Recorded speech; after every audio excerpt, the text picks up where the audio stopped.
Oh, ayya amini ne yan gaba. To, na faɗa ne ayyuka ne, so da ƙauna shi nake yi. Yawwa mata ku gane yara har da manya duka ma.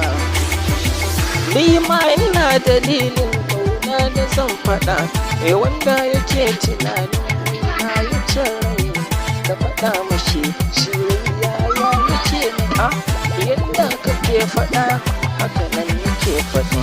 Shawara ta guda ɗaya ce wacce zan faɗa, gun manya da yara ne zan isar maku, kuma dukkaninku kowa ya ji za ya amsa.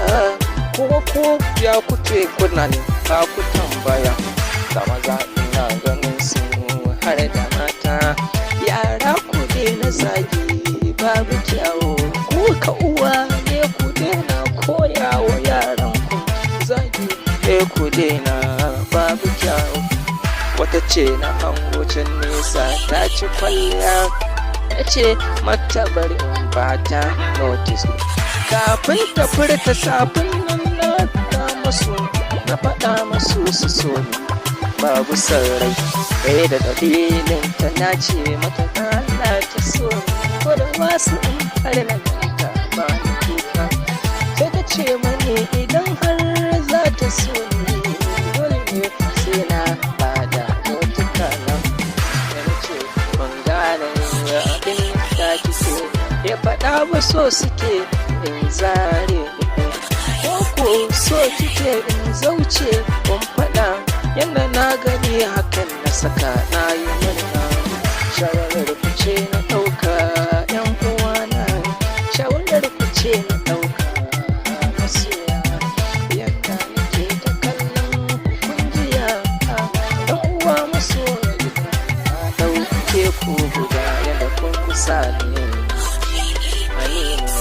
Dan uwanku ne, yan gaba ku ne, ko ka naɗa mana sunan kuma gashi ya yi na faɗa wallahi san ku nake. Da kuɗe ku ɗan jira in ba ku amsa, dole ku ɗan tsaya in ba ku amsa.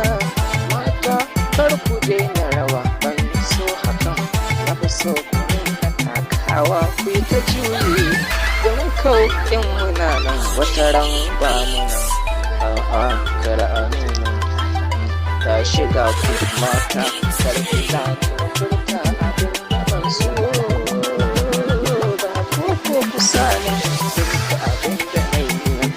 Mata har samari duka sun taho gure, dukkanin ku ba ni zagin kowa. Bari in ba da kan labarin masoyina, wato Moni Aminu ke cewa kan na sani kina suna ko ka kuskure. Allah ya sa ka haɗa mu guri ɗaya. Aminu ne yan gaba ɗan jibiya.